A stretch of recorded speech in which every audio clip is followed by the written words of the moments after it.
তো গাইস দেখুন আজকে আমাদের খাঁচা বিম বাঁধানো হচ্ছে। পুরো আজকে বাঁধা আজকে হবে না বোধহয় কমপ্লিট পুরো বিম বাঁধা। এই দেখি বড় বড় নং নং বিম, এখন 7খানা 8খানা বিম হবে। দেখেন স্টার টাপের রড নিয়ে যাচ্ছে সেটা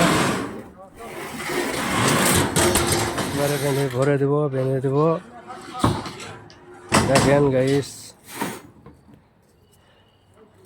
কিভাবে রডটা হচ্ছে, খালি দেখেন, খালি আমাদের দেখেন খুলে যাচ্ছে রড।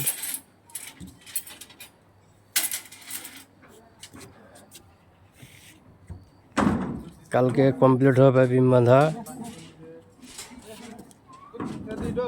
নেক্সট ভিডিওতে আবার দেখাবো সিলাপের রড পড়া, যেদিন পড়বে সেদিন। এখন বিমের রডের কাজ চলছে এখন। দেখেন ব্যাপারে এখন রড হচ্ছে, ওরা কাঁচা রড দেখেন।